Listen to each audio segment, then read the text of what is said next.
ఆంధ్రప్రదేశ్ మాజీ ముఖ్యమంత్రి స్వర్గీయ దామోదరం సంజీవయ్య జయంతి వేడుకలు నంద్యాలలోని భారతీ సీడ్స్ కార్యాలయంలో మాతృభాష పరిరక్షణ సమితి ఆధ్వర్యంలో ఘనంగా నిర్వహించారు. ఈ కార్యక్రమానికి ముఖ్య అతిథిగా విశ్రాంత శాస్త్రవేత్త డాక్టర్ కాదర్బాద్ రవీంద్రనాథ్ హాజరయ్యారు. వివిధ సాహితీ సంస్థల ప్రతినిధులు, కవులు, నందిరైతు సమైక్య సభ్యులు సంజీవయ్య చిత్రపటానికి పుష్పమాలలు సమర్పించి నివాళులు అర్పించారు. కార్యక్రమంలో డాక్టర్ రవీంద్రనాథ్, డాక్టర్ గెలివి సహదేవుడు, సాహితీ స్రవంతి అధ్యక్షులు శ్రీనివాసమూర్తి, రోటరీ విద్యా సంస్థల అధినేత సుబ్బయ్య, మాతృభాష పరిరక్షణ సమితి కార్యదర్శి అన్నం శ్రీనివాసరెడ్డి, డాక్టర్ కురుమేటి కిషోర్ కుమార్ మాజీ ముఖ్యమంత్రి దామోదరం సంజీవయ్య గురించి తెలియజేశారు. కవులు నీలకంఠమాచారి, కొప్పుల ప్రసాద్, డాక్టర్ నీలం వెంకటేశ్వర్లు, అవ్వారి శేషఫని, రఫీ, మహబూబ్ బాషా కవితలు వినిపించారు. సమైక్య నిర్వాహకులు కృష్ణారెడ్డి, ఓబులపతి తదితరులు పాల్గొన్నారు.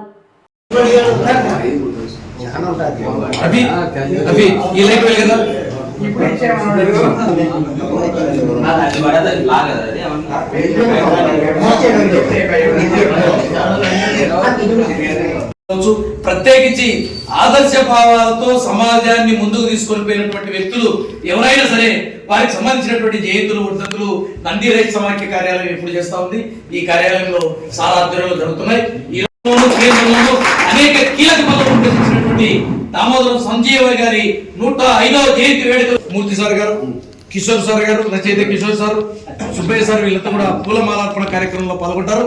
క్రమంలోనే విద్యను అభ్యసించి తర్వాత ఆయనకున్నటువంటి మేధస్సుతో న్యాయవేద విద్యను అభ్యసించినటువంటి గొప్ప వ్యక్తి దామోదరం సంజీవయ్య.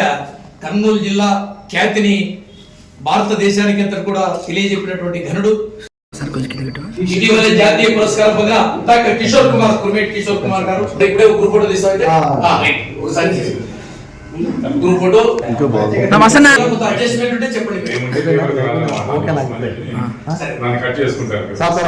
ఒకసారి సార్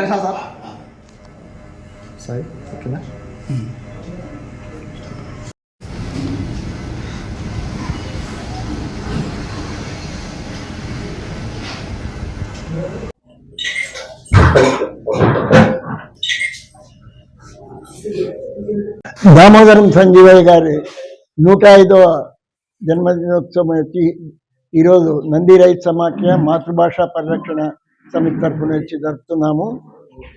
సంజీవయ్య గారికి నంద్యాలకు చాలా అనుబంధం ఉంది. మా తండ్రి గారు హరిజన హాస్టల్ పెట్టినప్పుడు ఆయన చాలాసార్లు వచ్చి చూసిపోయేవారు.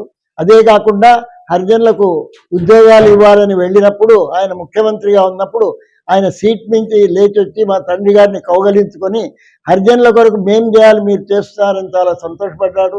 వీరు మా పెద్ద బ్రదర్ సుబ్బారావు గారి యొక్క క్లాస్మేట్, బిఏబిఎల్లో అడ్వకేట్గా వచ్చి క్లాస్మేట్గా ఉన్నారు.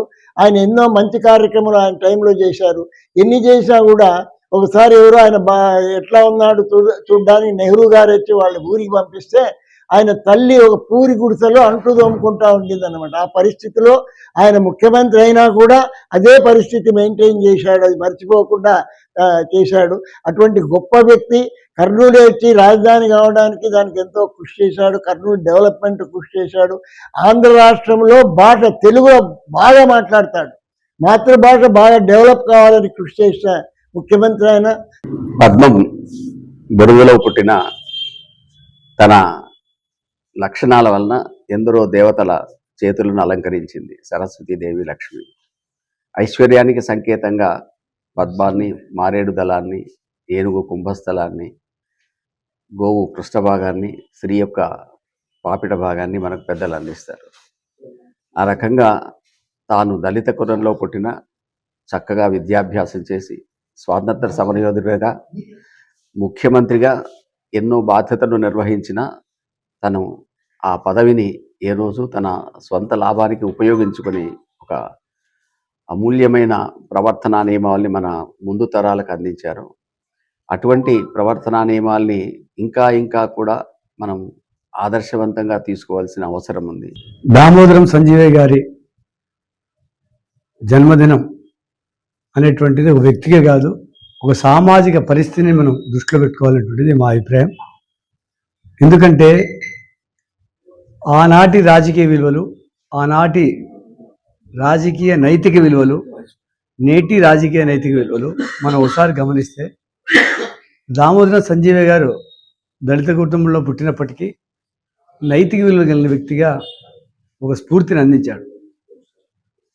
బెజవాడ గోపాలరెడ్డి దగ్గర శిష్యరికం పొంది ఆ క్రమంలో కాంగ్రెస్ పార్టీకి దగ్గరై ఆనాటి గాంధీ విలువలు, అట్లే ఇంకా కొన్ని మత సామరస్యాన్ని కాపాడేటువంటి విలువలు, ఇవన్నీ కూడా ఆయన పెంపొందించుకొని ముఖ్యమంత్రిగా పరిపాలన సాగించడంలో కూడా ప్రాంతవాసుడిగా నిరాడంబరమైన జీవితం గడిపినటువంటి ఒక దళిత వ్యక్తి దామోదరం సంజీవయ్య గారు. ఆయన ఉమ్మడి మద్రాసు రాష్ట్రంలో మంత్రిగాను, తర్వాత ముఖ్యమంత్రిగాను, తర్వాత నెహ్రూ, ఇందిరాగాంధీ, లాల్ బహదూర్ శాస్త్రి గవర్నమెంట్లో కూడా ఆయన కేంద్ర మంత్రిగాను, తర్వాత అఖిల భారత కాంగ్రెస్ అధ్యక్షులుగా పనిచేశారు. ముఖ్యంగా మన నంద్యాలకు ఈ సంజీవ్ నగర్ పేరు కాలనీ నిర్మాణం టైంలో శ్రీ కాదర్బాద్ నరసింహారావు గారు, నివర్తి వెంకట సుబ్బయ్య గారి చొరవలతో ఆయన చేతుల మీదుగానే ఈ నంద్యాల కొత్త పట్టణం అనేది సంజీవ్ నగరు, ఈ పద్మావతి నగరు, ఈ కాలనీలు ఏర్పడడం జరిగింది. నేడు ఆయన 150 జయంతి సందర్భంగా మరొకసారి మనమందరం నంద్యాల వాసులుగా సంజీవయ్య గారితో వారిని గుర్తు చేసుకోవడం చాలా సంతోషకరమైన విషయం. పేదరికపు పొలిమేరల్లో పుట్టిన, పరాక్రమపు పథంలో పయనించిన మహానుభావుడు సంజీవయ్య గారు. దళిత హృదయాల దివ్యదీప్తి దామోదరం సంజీవయ్య గారు. కర్నూలు నేల గర్భంలో మొలిచిన మొక్కగా, కష్టాల గాలివానలు తట్టుకొని పెరిగిన వృక్షమై, అన్యాయ అంధకారంలో అక్షర దీపం వెలిగించి అన్నగారిన వర్గాలకు ఆశాకిరణమయ్యారు. పదవులు ఆయన్ను వెంబడించాయి గాని పదవుల కోసం ఆయన పరుగులు తీయలేదు. సాధారణ కుటుంబంలో జన్మించి సాధనతో శిఖరాన్ని అధిరోహించారు. ఆంధ్రప్రదేశ్ చరిత్రలో తొలి దళిత ముఖ్యమంత్రిగా మంచి పాలనకు నాంది పలికిన నాయకుడు.